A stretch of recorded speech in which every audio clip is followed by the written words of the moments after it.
1922 Pejuang Siliwangi. Satu untuk semua, semua untuk perjuangan. Pejuang Siliwangi. Pejuang Siliwangi. Assalamualaikum warahmatullahi wabarakatuh. Selamat malam. Saya Cevi Faridi Hikmat, kembali menemani Anda dalam program podcast Siliwangi 1922. Hari ini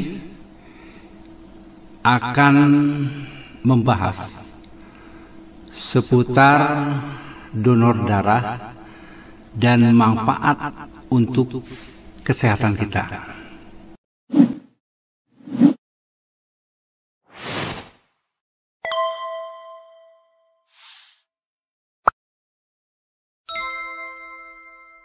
Dalam peraturan pemerintah nomor 7 tahun 2011 tentang pelayanan darah. Di sana, di peraturan nomor 7 tahun 2011 ini adalah mendefinisikan pelayanan darah sebagai upaya dari pelayanan kesehatan yang memanfaatkan darah kita atau darah manusia ini adalah sebagai bahan dasar dengan tujuan, ya, di dalam peraturan pemerintah itu dengan tujuan hanya satu. Apa itu? Untuk kemanusiaan dan tidak bertujuan untuk komersial. Penyediaan darah itu merupakan sebuah rangkaian kegiatan. Yang pertama adalah aptaper, pengambilan dan pelabelan darah, terus pencegahan penyakit, terus pengolahan darah dan penyimpanan darah. Jadi transfusi darah ini sebelum peraturan pemerintah nomor 7 tahun 2011 tadi, ya, tentang transfusi darah ini, pelayanan darah ini diatur, ya, dulunya nih, ya, sebelum tahun 2011 ini diatur melalui peraturan pemerintah ini nomor 18, ya, nomor 18 pada tahun 1980 yang mencakup masalah permasalahan transfusi darah. Adapun, ya, transfusi darah ini adalah sebuah upaya pelayanan kesehatan yang meliputi dari uraiannya, ya, yang meliputi dari satu, masalah perencanaan, pengarahan, dan pelestarian donor darah, ya. Selanjutnya adalah penyediaan darah. Setelah begitu ada masalah unit distribusinya dan juga pelayanan medis. Jadi pemberian darah kepada pasien ini untuk tujuan penyembuhan penyakit dan atau untuk pemulihan terhadap kesehatan. Nah, itu parameternya, ya, parameternya berdasarkan peraturan pemerintah. Jadi mendonorkan darah ini mungkin, ya, masyarakat awam ini terdengar ini sangat menyeramkan, ya, karena ada jarum dan seterusnya. Itu pun bagi beberapa orang. Namun sebenarnya kegiatan donor darah ini memberikan banyak sekali manfaatnya terhadap kita.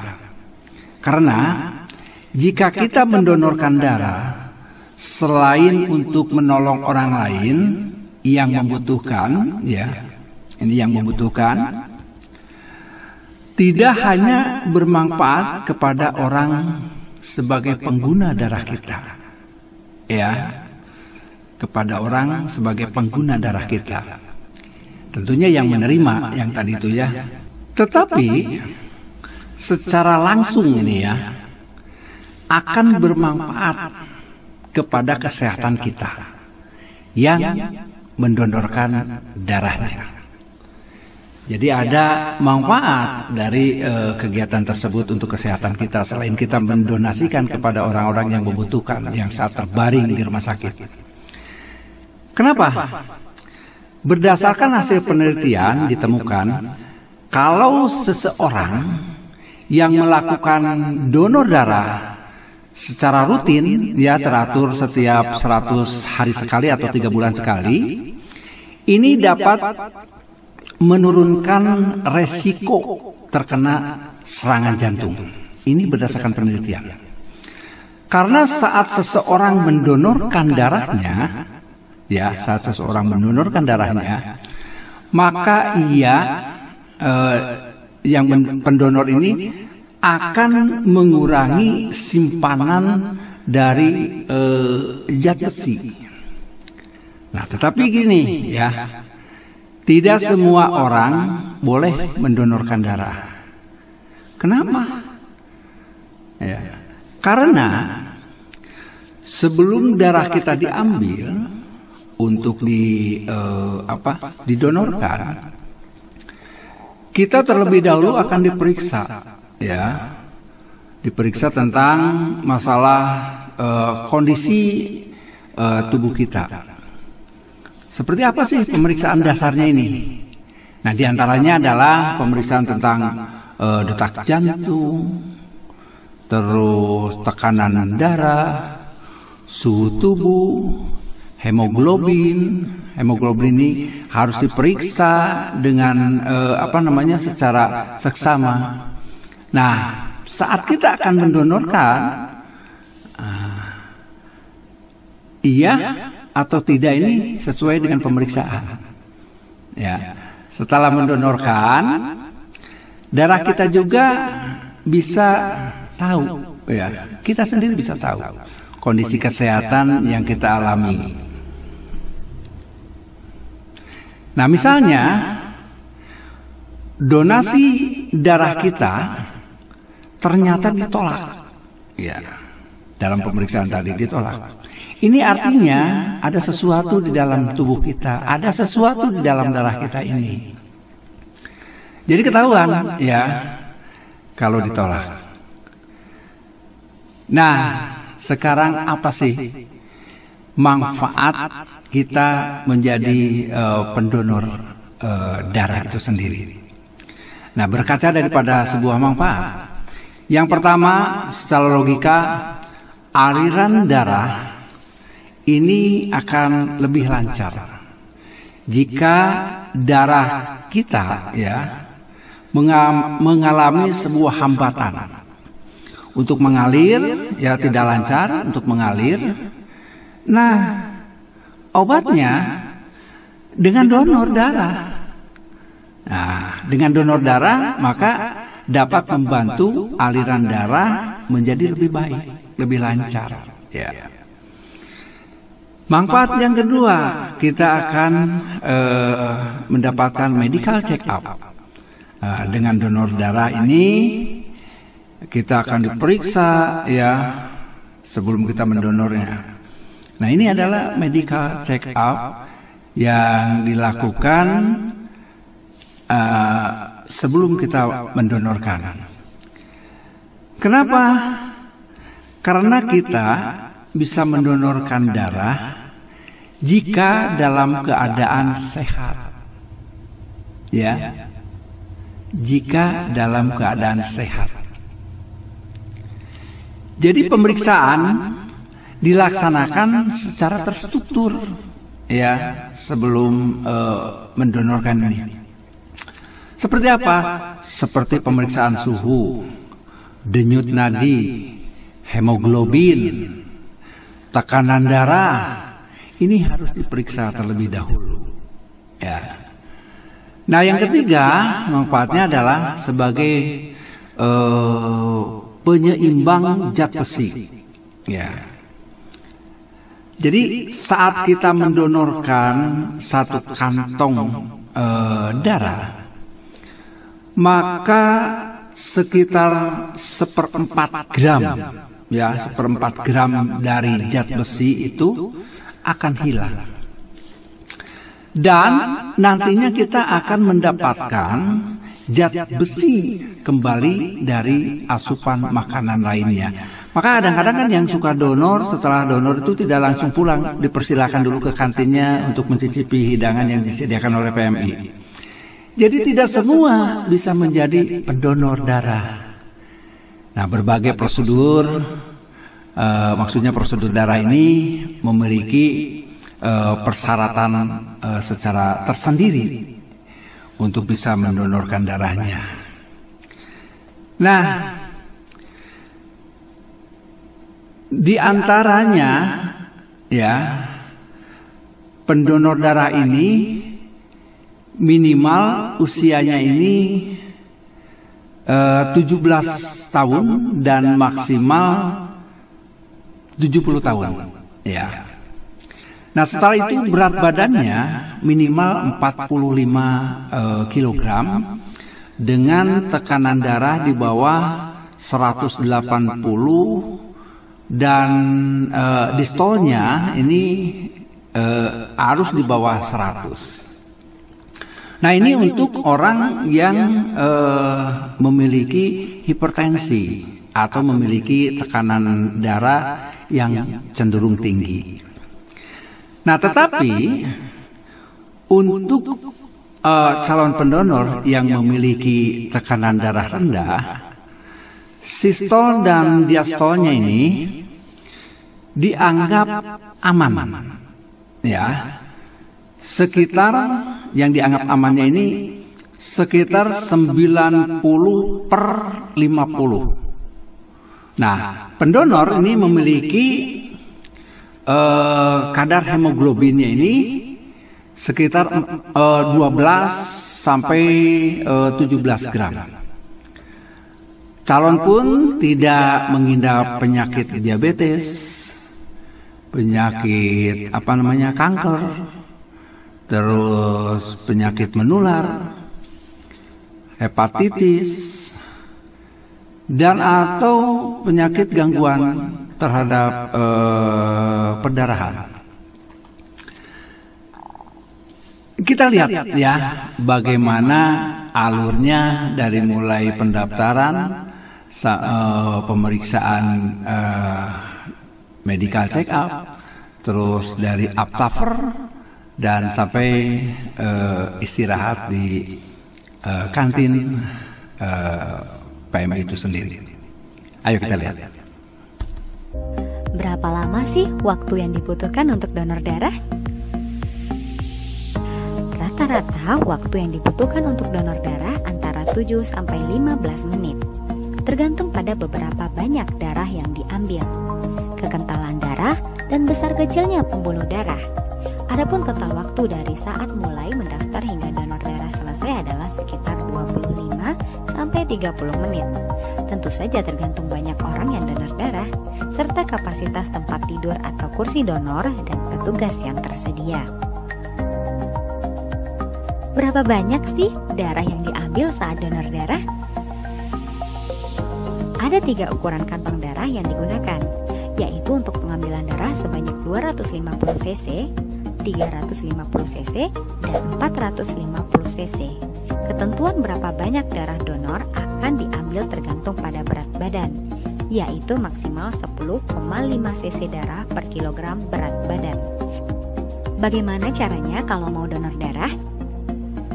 Caranya sangat mudah, tinggal datang aja ke unit transfusi darah, PMI kota atau kabupaten terdekat, atau datang ke event-event donor darah yang sedang diselenggarakan di suatu tempat dengan mobil unit atau MU. Pendonor datang ke fasilitas pelayanan kesehatan yang menyelenggarakan pelayanan transfusi darah. Langkah-langkah dalam proses ini adalah registrasi, Anda akan diminta untuk menunjukkan kartu identitas seperti KTP, SIM, paspor, dan kartu donor jika Anda memiliki, dan mengisi formulir pendaftaran seputar identitas diri termasuk nomor identitas donor jika Anda adalah pendonor rutin. Pemeriksaan kesehatan. Petugas pelayanan akan mewawancarai Anda seputar riwayat kesehatan dan penyakit Anda. Pada tahap ini tekanan darah, kadar hemoglobin, suhu tubuh, dan nadi Anda akan diukur. Donasi. Donor darah dilakukan dalam posisi duduk atau berbaring dan dilakukan oleh petugas kesehatan profesional yang terlatih. Sebuah jarum steril akan dimasukkan ke kulit di bagian siku dalam selama 8-10 menit, sementara 1 liter darah dan beberapa tabung sampel darah dikumpulkan. Setelahnya, petugas akan menutup area bekas suntikan dengan perban. Istirahat. Anda akan diberikan waktu memulihkan diri dengan menikmati makanan dan minuman yang disediakan oleh penyelenggara donor darah untuk mengisi kembali tenaga setelah kehilangan banyak volume cairan. Sebagai penghargaan terhadap para DDS, PMI memberikan piagam penghargaan kepada DDS yang telah menyumbangkan darahnya sebanyak 15 kali, 30 kali, 50 kali, 75 kali, dan 100 kali. Khusus untuk DDS 100 kali, PMI bekerjasama dengan Departemen Sosial, memberikan penghargaan berupa Satya Lencana Kebaktian Sosial yang disematkan langsung oleh Presiden RI.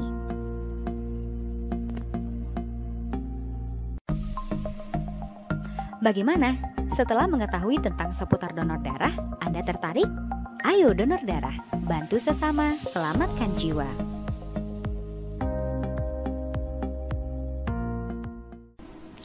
Nah, setelah kita melihat tadi, ayo tunggu apa lagi? Untuk memuliakan tubuh kita sambil kita beramal untuk sesama yang saat ini terbaring di rumah sakit. Ya. Karena darah kita ini adalah nyawa bagi mereka, nyawa bagi penderita.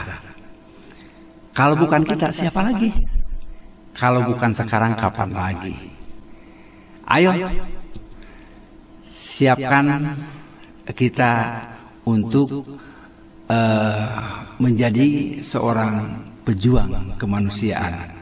Ya, kita mengecek kesehatan dan juga kita beramal sebagai pejuang kemanusiaan. Sahabat Siliwangi 1922, semoga informasi ini bisa bermanfaat dan menjadi sebuah bahan motivasi untuk kita semua, dan kita juga bisa merawat dan menjaga kesehatan kita sambil kita menolong sesama. Itu barangkali kunci-kuncinya. 1 kali berlayar 2-3 pulau terlampaui. Menutup kebersamaan kita, saya Cepi Faridi Hikmat mengucapkan terima kasih atas kebersamaan Anda semua, dan saksikan terus di channel Siliwangi 1922 serta mohon dukungannya dengan like, komen, share, dan subscribe serta bunyikan loncengnya agar program-program kami ini bisa terus menyajikan tayangan-tayangan yang bisa mengedukasi dan juga bisa bermanfaat untuk masyarakat luas tentunya. Itu barangkali, dan saya ucapkan sampai jumpa. Terima kasih. Assalamualaikum warahmatullahi wabarakatuh. Siliwangi Jiwa Raga.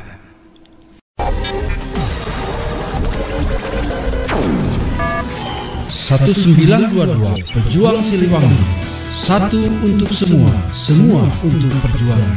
Pejuang Siliwangi. Pejuang Siliwangi.